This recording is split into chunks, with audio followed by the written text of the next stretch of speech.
ലിജി സുജിത്ത് എന്ന രണ്ട് വ്യക്തികൾ 9 വർഷത്തെ പ്രണയത്തിന് ഒടുവിൽ അവർ വിവാഹം കഴിച്ചു.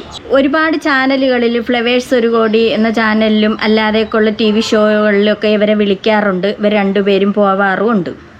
അപ്പോൾ കല്യാണം കഴിഞ്ഞ് കറക്റ്റ് 1 വർഷം തികയുമ്പോൾ ലിജിക്ക് സുഖമില്ലാതാകുന്നു. ഒരു നിസ്സാരമായ ഒരു പനി വന്ന് ആ പനി ലിജിയെ തളർത്തുന്നു.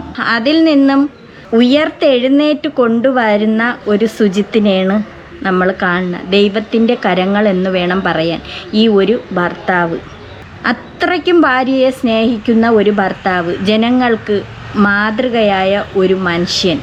അതായത് ഇന്നത്തെ കാലത്ത് കല്യാണം കഴിക്കുന്നു, ആ ഭാര്യയെ ഉപദ്രവിക്കുന്നവരുണ്ട്. 9-10 വർഷം പ്രണയിച്ച് കല്യാണം കഴിക്കുന്നവർ പോലും ആ ഭാര്യയെ ഉപദ്രവിക്കുന്നവരുണ്ട്. 1 മാസം പോലും തികയാതെ ഓരോന്ന് ചെയ്യുന്നതുണ്ട്. വീട്ടിൽ കൊണ്ടാക്കുന്നു, ഉപേക്ഷിക്കുന്നു, എന്തെല്ലാം ചെയ്യുന്ന മനുഷ്യരുണ്ട്. അവർക്കൊരു മാതൃകയായിട്ടാണ് ഈ സുജിത്തിനെ നമുക്ക് കാണാൻ കഴിയും. ഇന്നത്തെ കാലത്ത് ഒരു മാതൃക തന്നെയാണ് സുജിത്ത് എന്ന് പറയുന്ന ഈ വ്യക്തി. ഞാൻ ഇവരെ വീഡിയോസുകൾ കാണാറുണ്ട്. ഇന്ന് ആ ഭാര്യയെ ജീവിതത്തിലേക്ക് ഏകദേശമൊക്കെ കൊണ്ടുവന്നു. മരണത്തോട് മല്ലടിച്ച് കിടന്ന ഒരു ഭാര്യയാണ് നമുക്ക് കാണാൻ കഴിഞ്ഞത്. അപ്പൊ ഞങ്ങള് എന്താ വെച്ചാൽ ലിജിക്ക് ഭയങ്കര ട്രാവൽ ചെയ്യുന്ന ഇഷ്ടമാണ്. പിന്നെ ലിജിയെ സംബന്ധിച്ച് ഫുൾ വെള്ളമായിരുന്നു. അതിലെ അവരുടെ ആ കാര്യങ്ങളൊന്നും പറഞ്ഞിട്ടില്ല. പക്ഷെ ലിജി തന്നെയാണ് ഇങ്ങനെ എൻ്റെ അടുത്ത് പറയുന്നത്. എനിക്ക് അന്നേരം എനിക്ക് അങ്ങനെ ഇഷ്ടമാണെന്ന് പറയുമ്പോൾ ഞാനും ഭയങ്കര ഇഷ്ടം എന്നുള്ള രീതിയിൽ. പക്ഷെ അത് പ്രണയം അങ്ങനെയൊന്നും നമുക്ക് അങ്ങനെ. ഇവരാദ്യം പരസ്പരം സുഹൃത്തുക്കളായിരുന്നു. ഒരു കമ്പനിയിൽ ജോലി ചെയ്യുന്ന സമയത്ത് കുറച്ച് നാളങ്ങണ്ടൊക്കെ ഉള്ളായിരുന്നു. ലിജി പിന്നെ അവിടെ നിന്ന് പോയെന്നൊക്കെയാണ് പറയണത്. ആ സമയത്ത് ഇവർ സുഹൃത്തുക്കളായിരുന്നു. ഒരുപാട് നാളത്തെ സുഹൃത്ത് ബന്ധത്തിന് ശേഷം ഇവർ പ്രണയത്തിലാകുന്നു. പിന്നെയാണ് അവർ 9 വർഷം പ്രണയിക്കുന്നത്. ലിജി അത്രയ്ക്ക് കെയർ ചെയ്യും. അതുപോലെ തന്നെയാണ് സുജിത്തിനും അങ്ങോട്ടുള്ള സ്നേഹവും. ഒന്നുമില്ല, ഇഷ്ടമാണല്ലോ. പിന്നീട് എനിക്ക് മിസ് ചെയ്യാൻ തുടങ്ങി, ആളെ മിസ് ചെയ്യാൻ തുടങ്ങി. അയാള് കുറച്ചാള് അവിടുന്ന് ജോലി വിട്ടു പോയി 1 വർഷം കഴിഞ്ഞപ്പോ. അപ്പൊ ഈ മറ്റേത് എപ്പോഴും കണ്ടോണ്ടിരിക്കുമ്പോ അതറിയുന്നില്ല. ഇപ്പം അയാൾ ജോലി വിട്ട് പോയി കഴിഞ്ഞപ്പോ എനിക്ക് മിസ് ചെയ്യാൻ തുടങ്ങി. അപ്പൊ ഞാൻ രാത്രി 11 മണിക്ക് ജോലിക്ക് ഇറങ്ങുന്നത് ഞാൻ 6 മണിക്ക് ജോലിക്ക് ഇറങ്ങാൻ തുടങ്ങി. അപ്പൊ ഇയാളെ കാണാൻ പോകും, ഇയാള് ജോലി ചെയ്യുന്ന സ്ഥലത്ത് കാണാൻ പോകും. അങ്ങനെ ഈ പറയുന്നതൊക്കെ കറക്റ്റ് ആണോ? ഇഷ്ടമായിരുന്നൊക്കെ പറഞ്ഞത് ആണല്ലേ? ഓക്കെ. അങ്ങനെ അയാളെ 6 മണിക്ക് നമ്മുടെ രവിപുരത്താണ് അയാൾ ജോലി ചെയ്യുന്ന പുതിയ കമ്പനി. അപ്പൊ അവിടെ കാണാൻ പോകും.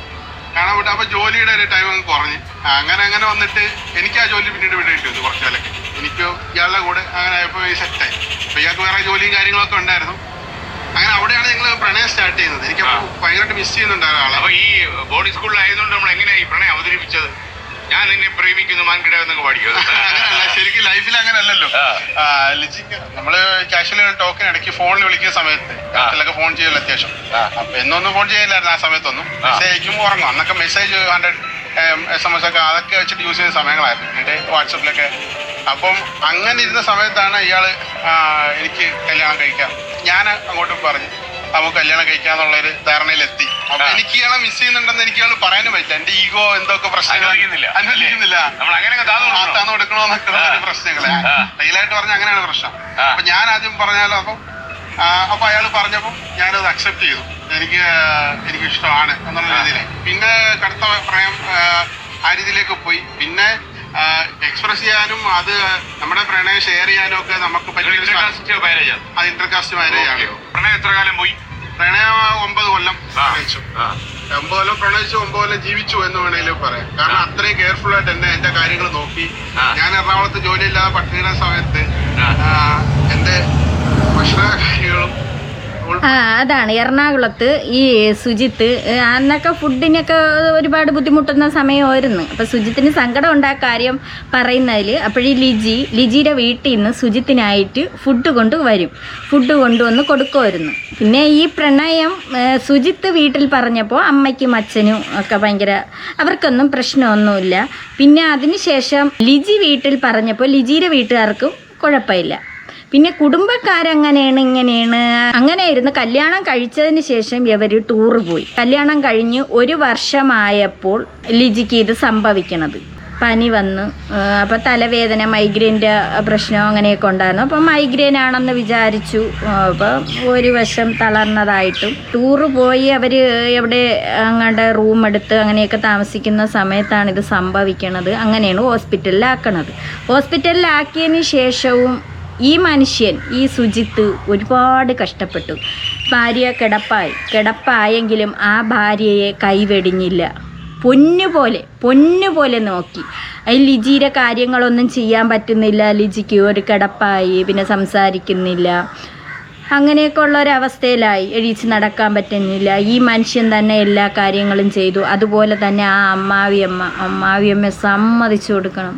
ഫിസിയോതെറാപ്പി ഇങ്ങനെയൊക്കെ ഉള്ള ഇതൊക്കെ ചെയ്ത് എവിടേക്കോ കൊണ്ടുപോയി. കോഴിക്കോട് വീടെടുത്ത് താമസിക്കുന്നു, ഓരോ സ്ഥലത്തും, കൊല്ലത്ത് അങ്ങനെയൊക്കെ കൊണ്ടുപോയി. അതാ ആ വീൽ ചെയറിലൊക്കെ കയറ്റി ഇരുത്തുമ്പോൾ ആ ഒരു സുജിത്താണ് കയറ്റിയൊക്കെ ഇരുത്തണത്, എടുത്ത് താങ്ങി ഇരുത്തുന്നു. ഭാര്യ കിടപ്പായി കഴിഞ്ഞാൽ അതിലുണ്ടാവുന്ന ആ കെയറിങ് ഇന്നാരും ചെയ്യൂല. ആ മനുഷ്യൻ അത്രയ്ക്കും ആ ഭാര്യയെ സ്നേഹിച്ചു, അവളെ കാര്യങ്ങളൊക്കെ ചെയ്തു കൊടുത്തു. ചില കാര്യങ്ങൾ അങ്ങനെയാണ്. ചെറിയ ലക്ഷ്യങ്ങളിൽ തട്ടി വീണാലും വലിയ ലക്ഷ്യങ്ങൾ നമ്മളെ കാത്തിരിക്കുന്നുണ്ടാവും. വീണ്ടും ഓടുന്നവർക്ക് മാത്രം. ഇതൊരു ഉയർത്തെഴുന്നേൽപ്പാണ്. പുതിയ ലോകം, പുതിയ കാഴ്ചകൾ, പാഠങ്ങൾ, പരിശീലനങ്ങൾ, അറിവുകൾ. ഞാൻ എന്നെ തന്നെ സ്ഫുടം ചെയ്തെടുക്കും.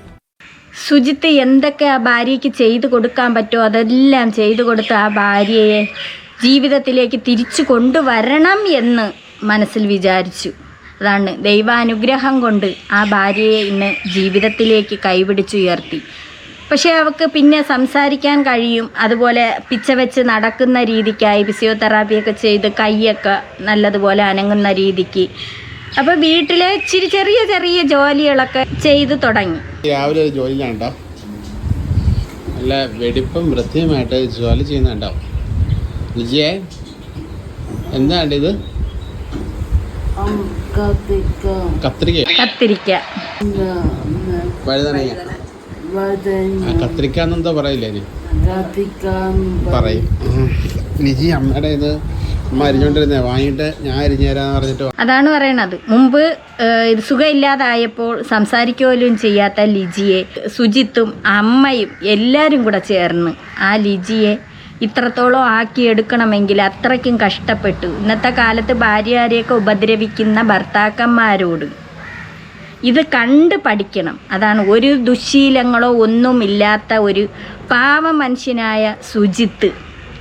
അതുകൊണ്ടാണല്ലോ ഈ ഭാര്യയെ ഇന്ന് ഇതേ കണക്ക് നോക്കിയത്. വേറെ വല്ലരും ആയിരുന്നെങ്കിൽ വലിച്ചെറിഞ്ഞനായിരുന്നു.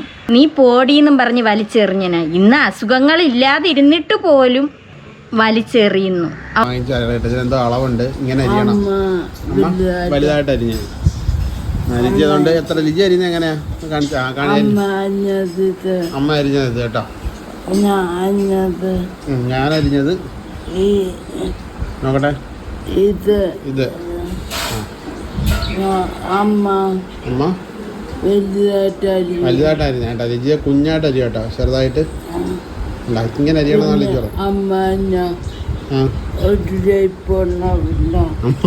ഒരു ഷേപ്പ് ഉണ്ടാവില്ല എന്നിട്ടമ്മ അമ്മ അരിഞ്ഞാൽ ഷേപ്പ് ഉണ്ടാവില്ല. പെട്ടെന്ന് പോകുന്നുണ്ട്. ഇവർക്ക് എല്ലാവർക്കും എന്തെങ്കിലും എല്ലാ ന്യായങ്ങളുണ്ട് കേട്ടോ. അപ്പൊ ലിജി ചെയ്യണ ലിജിക്ക് എല്ലാ ന്യായങ്ങളുണ്ട്, അമ്മ ചെയ്യണ അമ്മയുടെ ന്യായങ്ങളുണ്ട്.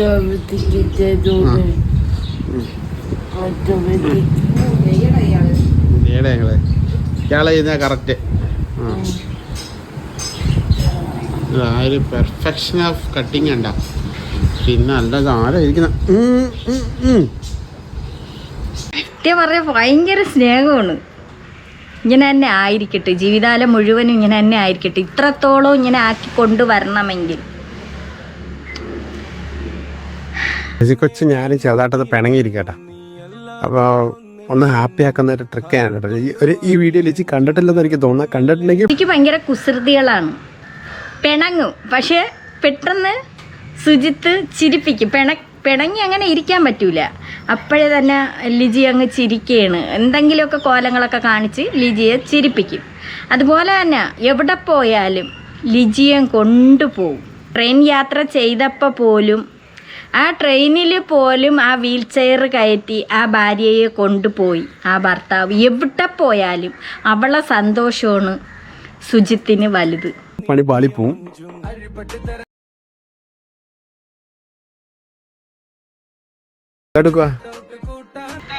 പിണങ്ങിയിരിക്കാണ്. മൂക്കറി കാണിക്കട്ടെ.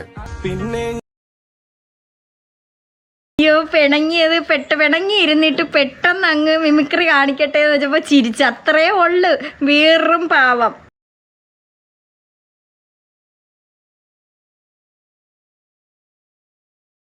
ഇപ്പൊ തന്നെ ചിരിച്ചല്ലോ പിണങ്ങിയാള്.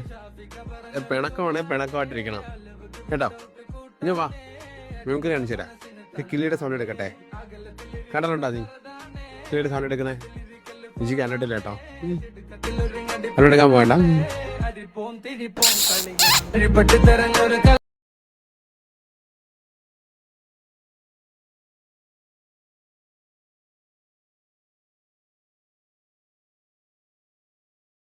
ഭയങ്കര സ്നേഹമാണ്. ആ വീട്ടിലുള്ള എല്ലാവർക്കും അങ്ങനെ തന്നെയാണ്. അച്ഛനും അങ്ങനെ തന്നെയാണ്. ഇപ്പം കുറച്ചൊക്കെ ജോലിയൊക്കെ ലിജി ചെയ്തു തുടങ്ങും. ഇങ്ങനെ ഈ പച്ചക്കറി ഇങ്ങനെയൊക്കെ ഉള്ളതൊക്കെ അരിയാനായിട്ട് കൊടുക്കുമ്പോൾ ആ കൈ ഒന്ന് അനങ്ങി എക്സസൈസ് ആവാൻ വേണ്ടിയിട്ടാണ്. അതുപോലെ വീട്ടിൽ തന്നെ ഓരോ കാര്യങ്ങൾ ചെയ്ത് ലിജിയെ നടത്തിക്കാനുള്ള ശ്രമങ്ങൾ ചെയ്യുന്നുണ്ട്. വേറെ വല്ലരും ആയിരുന്നെങ്കിൽ അല്ലാതെ എന്നെ വലിച്ചെറിയണം. പിന്നെയാണ് ഇനി. എല്ലാവർക്കും നമസ്കാരം. വളരെ സന്തോഷമുള്ളൊരു വാർത്ത പറയാൻ വന്നതാണ്.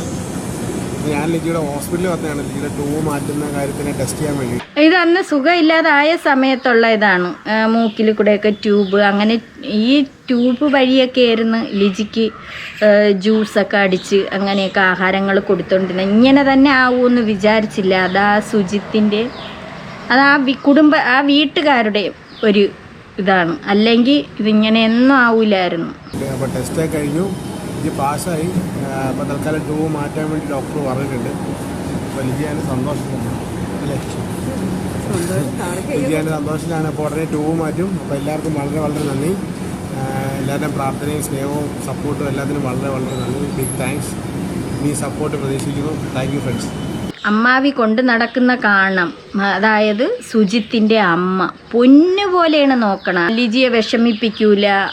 എപ്പോഴും ഇങ്ങനെ സന്തോഷിപ്പിച്ച് നടക്കും. സുജിത്തിനെ കാണാതെ ലിജിക്ക് ഇരിക്കാനും പറ്റൂല.